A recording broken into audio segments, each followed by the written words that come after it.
Bom dia, gente.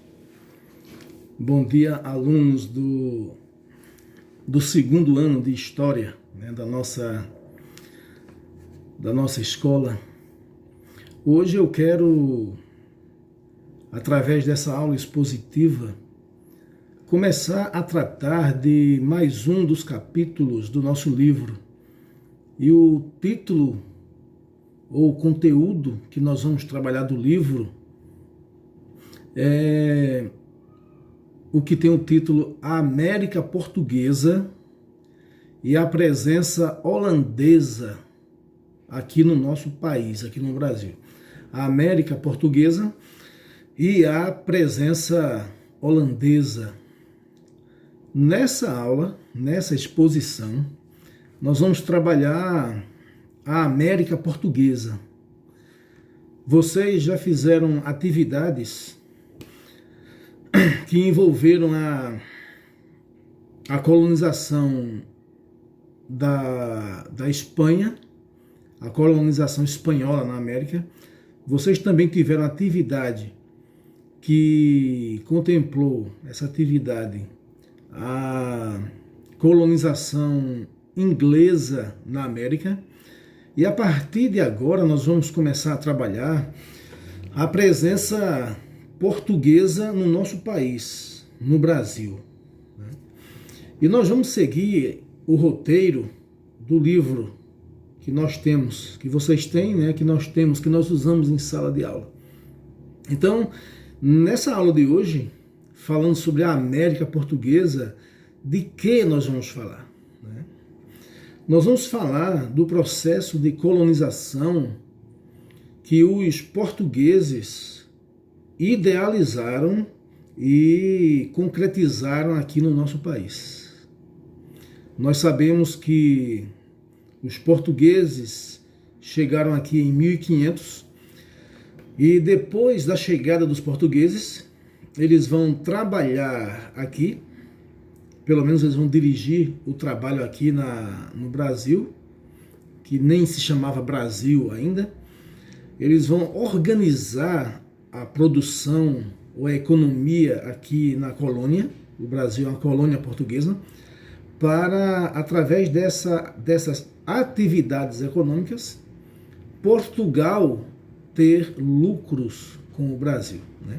Então nós vamos começar a ver a partir disso. Ok, minha gente? Mas, em primeiro lugar, a gente deve entender o seguinte,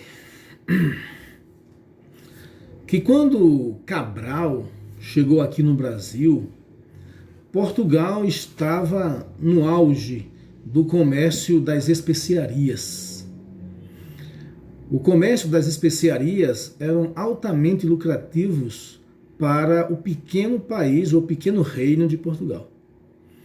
Então, esse comércio lidava com produtos que para nós hoje são produtos simples, mas que na época eram importantes e por isso eram caros. Então, as especiarias eram um conjunto de produtos. Tinha-se pimenta do reino,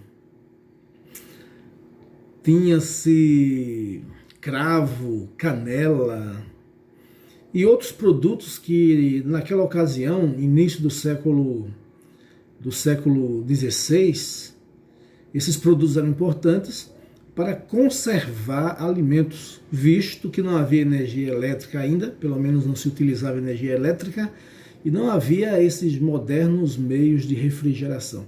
Então, esses produtos eram utilizados para proteger os alimentos de putrefação. Né? Pois bem, então esse comércio deu muito lucro para Portugal. Porém, vai acontecer um problema com Portugal, em que Portugal perderá a rota de comércios. Portugal, não é que ele vai perder a rota de comércio, mas Portugal, ele terá que, a partir do século XVI, início do XVI, final do XV, início do XVI, Portugal terá que encontrar um caminho para essas especiarias. O caminho mais próximo e mais fácil de conseguir as especiarias era pelo mar Mediterrâneo. Mas o mar Mediterrâneo era dominado agora, né, em 1500, pelo Império Turco-Otomano.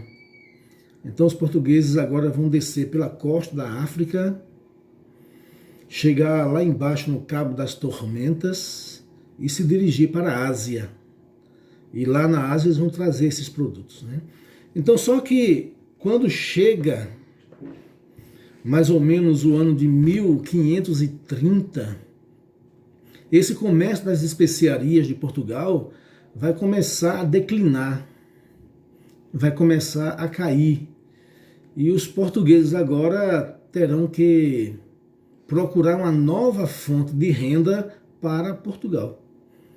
E a primeira alternativa encontrada por eles foi justamente explorar o Brasil, a colônia que Cabral tinha descoberto em 1500. Né? Então a colonização do Brasil começa de fato a partir de 1530. Ok, minha gente? Uma outra informação importante é que no começo, quando os portugueses chegaram aqui a partir de 1500, eles não encontraram nem metais preciosos, ouro, prata, e nem as famosas especiarias do Oriente, das Índias, não encontraram. Eles encontraram aqui um país, uma terra coberta por florestas e matas densas, repleta de animais, e também uma terra habitada por várias comunidades nativas. Então Portugal agora vai querer, já que o comércio dele com as Índias fracassou, caiu, ele vai querer fazer o Brasil ser uma terra produtiva, né? A gente pode dividir a colonização do Brasil em alguns momentos. O primeiro momento, nós vamos dar um nome de Brasil pré-colonial.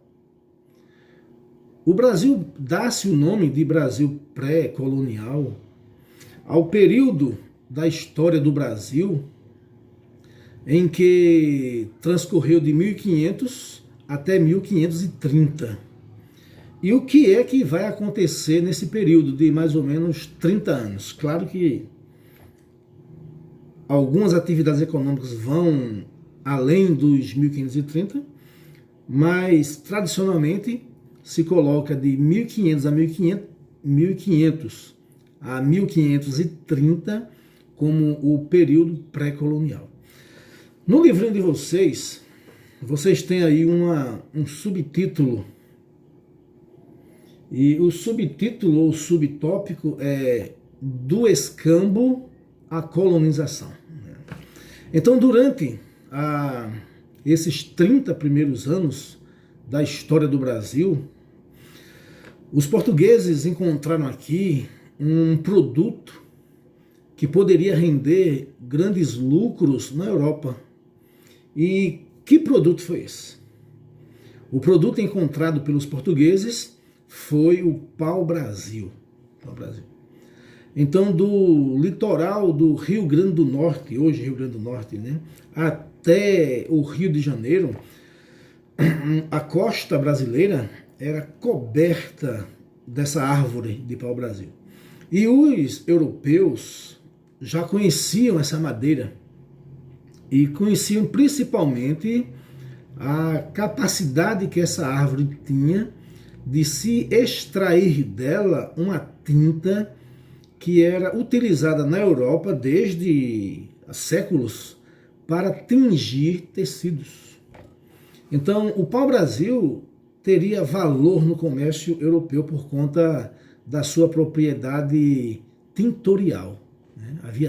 Eles extraíam aquela tintura avermelhada, alaranjada, dependendo, né, do tipo de árvore, dependendo do tipo de pau-brasil, que havia vários tipos. Então aquilo ali era muito útil e caro. Então a primeira atividade dos portugueses, nesse período chamado de período pré-colonial, é a extração do pau-brasil, o extrativismo vegetal. É a primeira atividade, né? E como vai acontecer essa extração do pau-brasil? O governo português, ele tem o Brasil, a colônia Brasil, que é o Brasil, né? A terra de Veracruz, depois terra de Santa Cruz, tem o Brasil como uma propriedade sua. E qualquer atividade econômica que se desempenhe aqui no Brasil, que seja realizada aqui na colônia, tem que passar pela autorização do rei de Portugal. Então, havia o pau-brasil, e quem monopolizava o comércio do pau-brasil era o rei de Portugal. Então, abriu-se um consórcio na Europa para que pessoas pudessem arrendar a exploração do pau-brasil. Esse monopólio da coroa portuguesa sobre o pau-brasil dá-se o nome de estanco. Não confunda com escambo. Então, o estanco era o monopólio régio, o monopólio exercido pela coroa portuguesa sobre a exploração do pau-brasil. Então, quem ganhou esse consórcio foi um judeu convertido ao cristianismo, chamava-se de Cristão Novo, chamado Fernão de Noronha, o famoso Fernando de Noronha. E esse cara vem para o Brasil e vem para explorar o pau-brasil. Ele teria que, devido ao monopólio, né, devido ao estanco, ele deveria pagar um imposto ao rei de cerca de 20% do valor das mercadorias levadas para Portugal, né? É o quinto. O nome desse imposto se chama o quinto. Então, o estanco, o monopólio real sobre a exploração do pau-brasil, e quem exercia essa atividade econômica de explorar o pau-brasil pagava um imposto ao rei chamado de estanco. E aí ele poderia vir aqui, né, algumas vezes por ano, levar, né, o nosso pau-brasil, né? Mas a questão agora é a seguinte: esses homens que virão para o Brasil explorar a nossa madeira, quem ele vai utilizar como mão de obra para extrair o pau-brasil da floresta? Em primeiro lugar, a gente deve saber, entender, que a exploração do pau-brasil exigia muito trabalho manual, muito trabalho físico. E além desse trabalho físico, se exigia também o conhecimento da mata, o conhecimento da floresta, as veredas que haviam dentro das florestas, as vias fluviais que existiam dentro da floresta, né? Então, os portugueses, num primeiro momento, eles vão convencer os índios, os indígenas, os nativos, eu prefiro mais essa expressão, né, nativos, a fazer esse trabalho pesado. Eles vão dar pequenos ou insignificantes presentes aos índios, vão dar aos índios facão, machado, já para trabalhar no corte do pau-brasil. Eles vão dar chapéus, roupas, anzóis, espelhos, apitos, uma série de artefatos.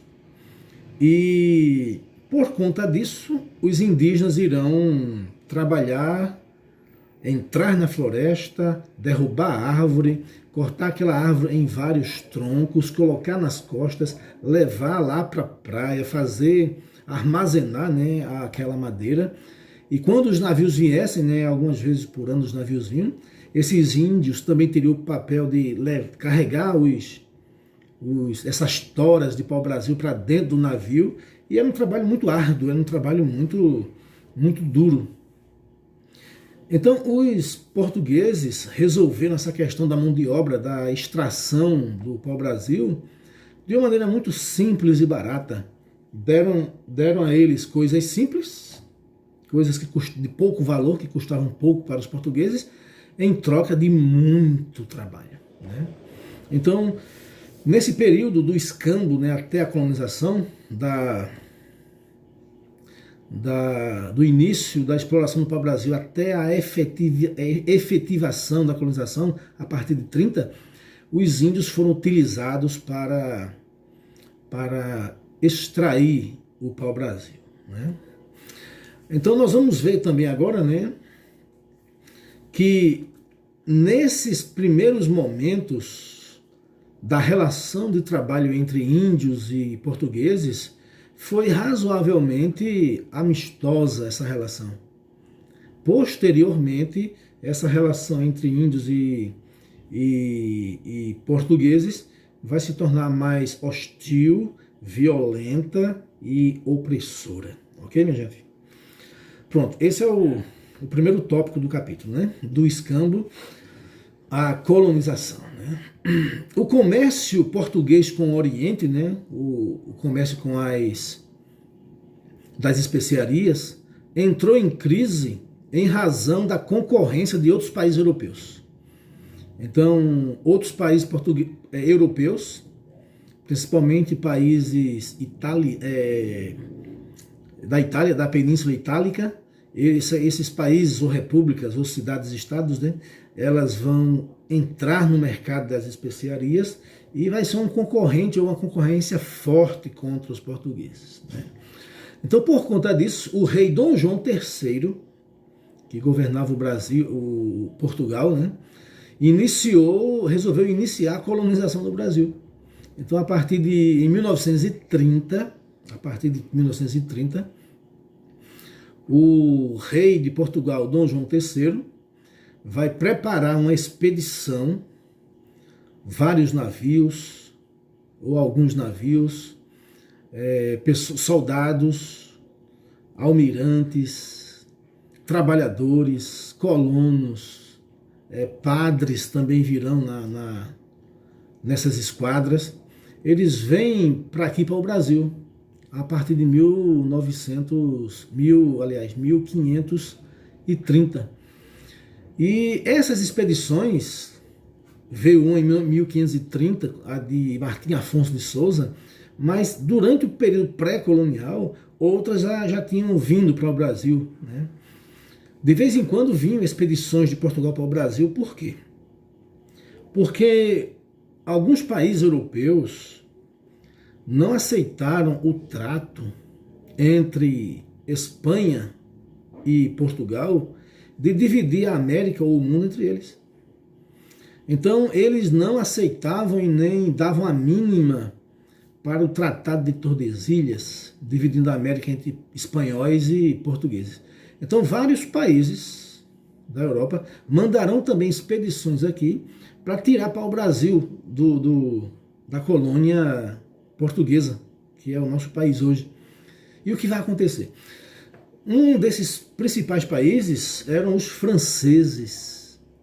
Então, os franceses vieram para cá, tiveram bons contatos com índios que eram contrários à ocupação portuguesa, e essa aliança entre franceses e indígenas, essa aliança vai trazer muitos problemas e riscos aos interesses portugueses aqui no Brasil. Por isso que o rei de Portugal, durante 3 décadas, vai mandar várias expedições aqui para quê? Para expulsar os franceses. E eles vão conseguir, por um tempo, expulsar os franceses. Do contrário, os franceses teriam tomado, né, o Brasil dos portugueses, né? Então, em 1530, vem mais uma dessas expedições.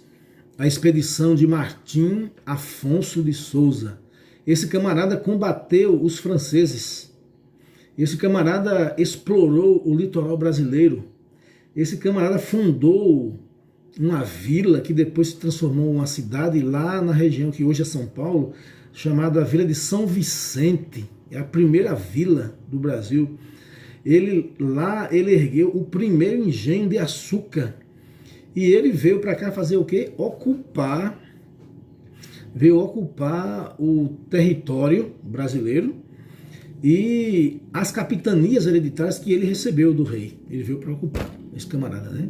Isso a partir de 1530, né? Então, a partir de 1530, começa-se, de fato, um interesse real, um projeto concreto de exploração do Brasil, que é a colônia dos portugueses, né? Pronto. O próximo tópico agora do nosso livro é a administração colonial. Como foi que os portugueses administraram a colônia do Brasil? Nós vamos ver que de 1500 até 1822, quando o Brasil se torna um país independente, em 1822, de 1500 a 1822, o Brasil experimentou, a colônia brasileira experimentou vários modelos administrativos. O rei de Portugal implantava um modelo, aquele modelo não dava certo, ele substituía por outro, esse não dava, e ele ia mudando. À medida que ia dando errado, não ia dando lucros ou não ia atingindo os objetivos, ele ia trocando e mudando a organização da colônia, né? Então, a administração colonial é o próximo tópico.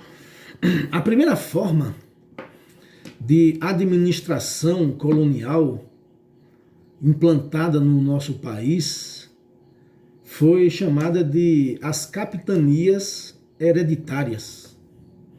As capitanias hereditárias foi um modelo administrativo implantado no Brasil já a partir da terceira década do século XVI. E esse modelo de capitanias hereditárias consistia em que o território brasileiro, pelo sistema de capitanias hereditárias, ele foi dividido em 15 grandes lotes de terra. 15 grandes lotes de terra. E esses lotes de terra foram dados a nobres portugueses ou a pessoas próximas do rei de Portugal. Para que foram doadas esses lotes de terras para essas pessoas?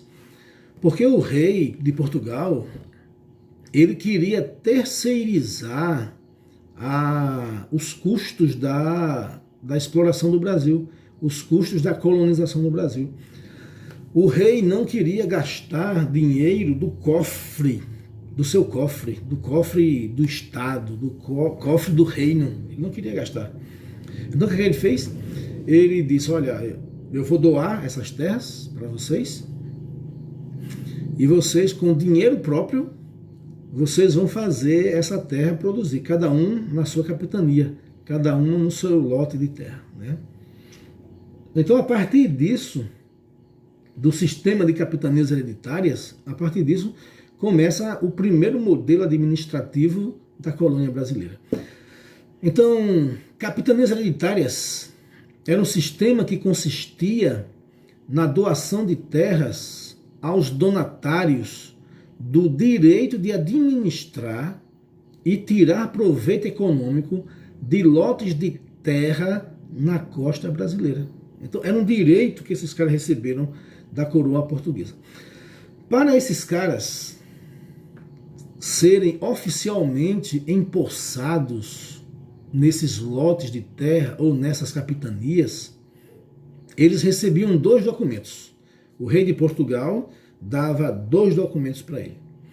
O primeiro documento era chamada Carta de Doação. Através da Carta de Doação, o rei de Portugal transferia essa terra para determinado donatário ou capitão donatário, a Carta de Doação. E eles também recebiam um outro documento da coroa portuguesa. E esse outro documento se chamava de o foral, ou o foral. Então, o que era o foral? Era um documento dado pelo rei português ao donatário, ao capitão donatário, e nesse documento constava os direitos do capitão donatário, mas também as obrigações, né? Então ele tinha direitos de, por exemplo, cobrar impostos na sua capitania. Ele tinha o direito de realizar a justiça. Ele tinha vários direitos, né? Esses são apenas alguns. Mas também ele tinha deveres e obrigações. Ele tinha, por exemplo, o dever, a obrigação de proteger a capitania ou o lote de terras que ele recebeu. Proteger de quem? Proteger dos indígenas. Proteger aí, deve ser colocado entre aspas, proteger aí significa exterminar os índios hostis que tivessem dentro do seu território. Exterminar, liquidar, matar. Aqueles índios que eles conseguiam submeter, aqueles índios que eles conseguiam dominar, eles usavam como trabalhadores. Mas os que fossem hostis e não, de forma alguma, aceitavam a dominação, então eles tinham esse dever de proteger a sua colônia, né? Então, também ele tinha, né, o dever de administrar e de responder junto ao rei de Portugal pela terra que ele era incumbido de administrar, de fazer produzir, né? Nós vamos ver que cabia também, né, a gente vai repetir, né, algumas coisinhas, cabia também aos donatários combater os índios de tribos que tentavam resistir à ocupação do território. Em troca destes serviços, além das terras, os donatários recebiam algumas regalias, como a permissão de explorar as riquezas minerais e vegetais da região. Então eram alguns privilégios que ele tinha. E havia ainda também uma regalia deles, era que dentro da sua capitania, esses capitães donatários tinham também o poder de doar parte de suas terras, né, das terras dele, para alguns conhecidos deles, para produzir junto com eles, né? Essas terras doadas dentro da própria capitania dá-se o nome de sesmarias, com S, sesmarias. Então a gente vê o quê? Alguns direitos e deveres, e existem outros, alguns direitos e deveres dos capitães donatários, né, e as obrigações dele, né? Em pouco tempo, aí veja bem, em pouco tempo, esse sistema de capitanias, ele vai entrar em crise. Ele vai entrar em crise. Por que ele vai entrar em crise? O sistema de capitanias. Eu disse a vocês que o rei de Portugal vai criar um modelo, o modelo que não der certo ele vai substituindo por outro e assim sucessivamente, né? Então, em pouco tempo vai entrar em crise o sistema de capitanias hereditárias. As únicas exceções foram Pernambuco, Bahia e São Vicente, né? Lá onde fica em São Paulo, né? Essas três capitanias progrediram por causa da produção de açúcar. Então, essas três capitanias, São Vicente, que é hoje sudeste do Brasil, Bahia, que é nordeste, Pernambuco, que é nordeste. Então essas capitanias progrediram porque eles investiram maciçamente na produção de cana-de-açúcar, né? Mas não foi esse só o motivo do sucesso deles, né? Também estiveram homens que tinham recursos, homens que tinham visão administrativa e tiveram estratégias para superar as hostilidades dos nativos e entre outras qualidades que, não sei se é qualidade nem características que eles tiveram, né? Por que as outras fracassaram? Eram 15 capitanias, né? Só 3 prosperaram, mas por que as outras fracassaram? Primeiro, por falta de dinheiro para desenvolver a capitania e a defesa. Algumas capitanias, o dinheiro faltou, os capitães donatários não tinham dinheiro suficiente. Em outra, havia ataques de corsários. Quem eram corsários? Corsários eram franceses, que atacavam também, não só os índios atacavam, mas os franceses também atacavam, porque eles queriam expulsar também os portugueses daqui e tomar, né, as riquezas que porventura o Brasil tivesse. Um outro motivo que vai levar as capitanias a fracassar é porque havia capitanias que eram extremamente grandes, né? Eram de grande extensão de terras. E o cara tinha pouco dinheiro e não tinha como gerir uma imensidão de terra tão grande, né? Também um outro problema era a falta de comunicação. Não havia comunicação entre as capitanias. Se um capitão donatário precisava da ajuda, de um socorro de outro, não dava tempo ele pedir socorro. Nessa época, geralmente, o único acesso entre as capitanias era pelo mar, era pelo litoral, né?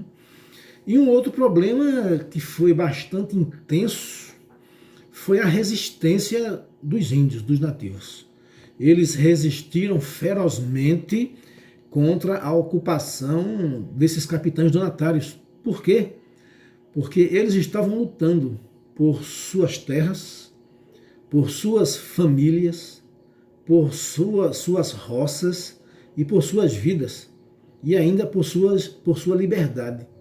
Então eles vão lutar e resistir até enquanto tiverem forças para isso. Então esse é o tópico que a gente viu agora, né? O primeiro modelo de administração da colônia, que foi as capitanias hereditárias. O segundo modelo de organização administrativa, já que as capitanias fracassaram, foi chamado de governo geral.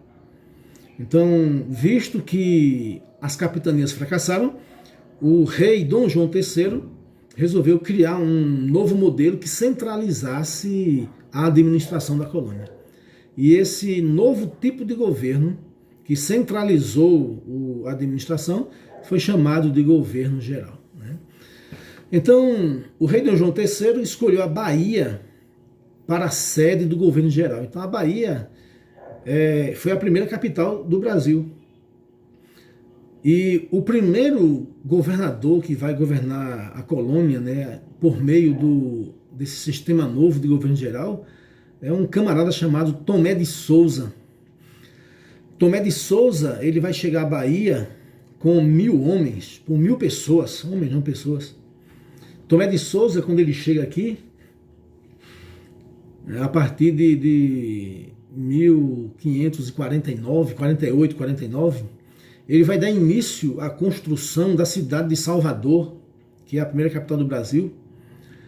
As autoridades chegaram às terras pensando na expansão das fronteiras e da doutrina católica. Então, quando Tomé de Souza chega aqui, ele chega para quê? Organizar a colônia e expandir as fronteiras, aumentar as fronteiras do território da colônia portuguesa aqui no Brasil, aqui na América, né? Mas eles também vêm com um objetivo de fé. Eles vêm também para expandir a fé católica. Por que isso é importante? Lembrando que a gente está, né, em meados do século XVI. A Europa está um alvoroço tremendo por causa da reforma protestante. O protestantismo de Lutero, de Calvino e do rei inglês Henrique VIII está abalando as estruturas do catolicismo na Europa. A Igreja Católica perdeu muitos fiéis e agora os religiosos católicos portugueses veem no Brasil, na colônia do Brasil, um meio de expandir aqui a fé católica. Seria um meio de compensar as perdas aqui dos fiéis que foram perdidos para o protestantismo europeu, né? Tomé de Souza, ele vai fazer algumas coisas no Brasil terríveis.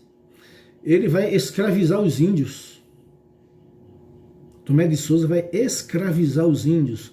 Ele vai tomar as suas terras. Para quê? Vai usar os índios como mão de obra. E vai utilizar as terras que os índios utilizavam para produzir bens e riqueza para os portugueses, para o reino de Portugal.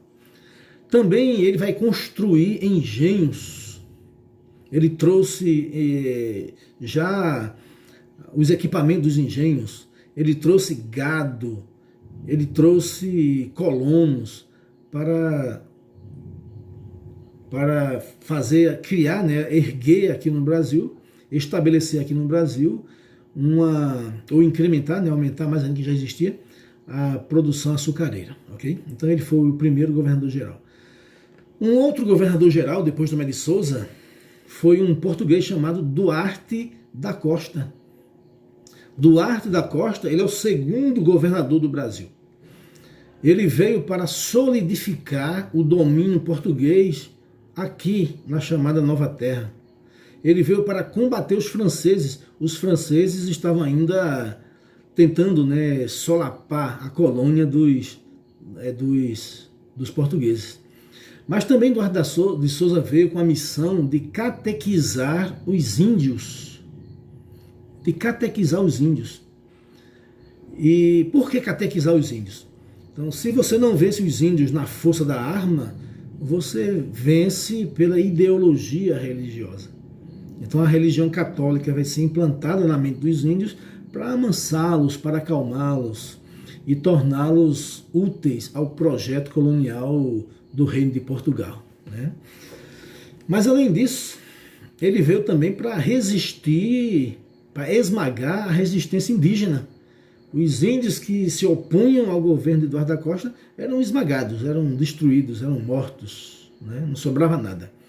Seu governo foi tumultuado por conflitos entre colonos e jesuítas. Os padres jesuítas eram contrários à escravidão dos índios e os colonos eram a favor. Então houve problemas entre os padres jesuítas da Companhia de Jesus e os colonos. Um grupo durante o governo de Duarte da Costa, um grupo de protestantes franceses, que se chamavam de huguenotes, eles vão fundar uma colônia chamada de França Antártica, lá no Rio de Janeiro. Veja a ousadia, né, dos franceses. Eles, desde 1500, a gente está mais ou menos 1550 e pouco, com Duarte da Costa. Então, desde 1500, os franceses estão insistindo em entrar no território que é domínio dos portugueses. E agora eles fazem o quê? Eles vêm para o Rio de Janeiro, ali para a Baía da Guanabara, e ali eles estabelecem uma colônia de protestantes franceses. Essa colônia tem objetivos econômicos e também religiosos, só que na linha protestante. Então, esses franceses, no tempo de Duarte da Costa, se aliou a uma tribo indígena chamada de Tupinambás. Com isso, os franceses ganharam força para enfrentar os portugueses, que, por sua vez, se aliaram aos tupiniquins. Então, franceses se uniram aos Tupinambás, os portugueses aos tupiniquins, e essas duas tribos brigavam pelos interesses, ora de franceses, ora de portugueses. Então, foi um governo tumultuado, esse de Duarte da Costa. Finalmente, ele morre, né, e outra pessoa o substitui. Então, durante o sistema de governo geral, uma outra pessoa vai governar o Brasil, que é um cara chamado Men de Sá. Men de Sá, ele vai se aliar a algumas tribos indígenas, vai fazer uma guerra contra uns índios chamados de Tamoios, que estavam revoltados contra os índios, contra o governo dos portugueses. Também Men de Sá vai apoiar os jesuítas para converter os índios. Ele vai pedir à metrópole que envie reforços para combater os franceses, que os franceses ainda, né, estão aqui.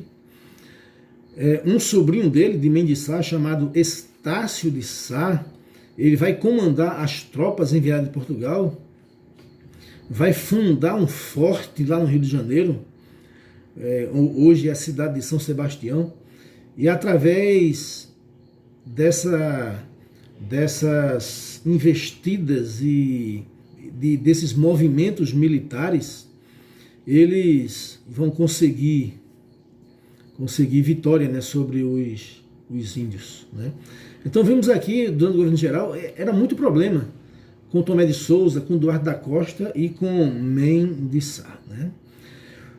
Um outro elemento da administração portuguesa aqui no Brasil é uma instituição política que existia no Brasil Colônia, que era responsável por administrar as cidades. E essa organização ou instituição recebia o nome de câmaras municipais. Então, as principais cidades do Brasil, durante a colônia, ela possuía uma Câmara Municipal. E essa Câmara Municipal era responsável por administrar as cidades.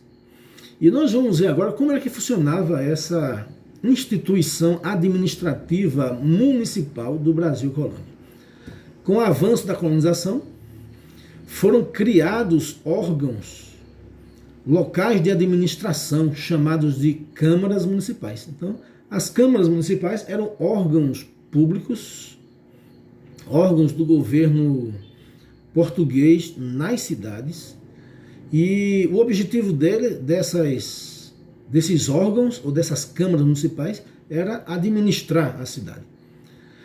Para um indivíduo ser vereador ou fazer parte da Câmara Municipal, era preciso uma coisa interessante.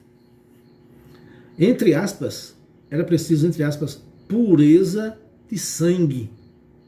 Então, para alguém fazer parte da administração municipal, para alguém ser vereador dessa Câmara Municipal no período colonial, era preciso, exigia-se isso, exigia-se a pureza de sangue.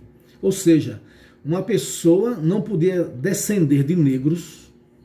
Olha a exclusão da etnia negra.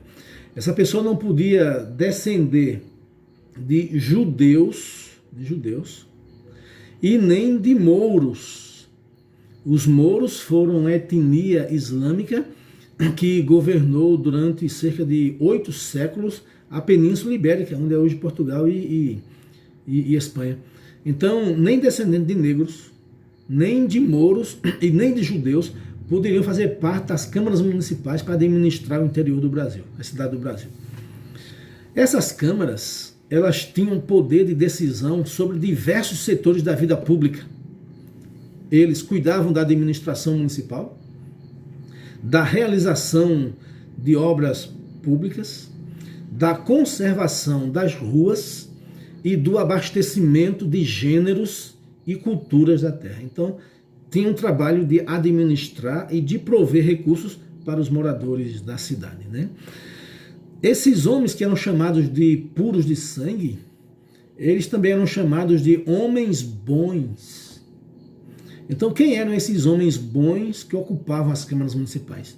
Eram homens da elite, eram nobres portugueses, brancos e católicos, que administravam faziam parte das câmaras municipais como vereadores, e assim eles tinham o poder de administrar os municípios do Brasil durante o período colonial. Ok, minha gente? Então, o que foi que nós vimos hoje? Hoje nós vimos a colonização do Brasil.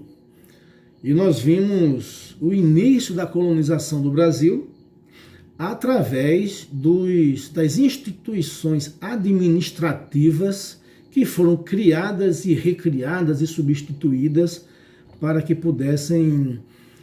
o rei de Portugal, o reino de Portugal, tivessem lucros através da exploração da colônia. Só para revisar bem rapidinho, né? A primeira forma de administração foram as capitanias hereditárias. Depois, a segunda foram os governos gerais. E depois, por último, as câmaras municipais, que atuavam no âmbito dos municípios. Ok? Quando for na nossa próxima aula, nós vamos tratar sobre a economia no período colonial aqui no Brasil. Ok? Tchau e um abraço.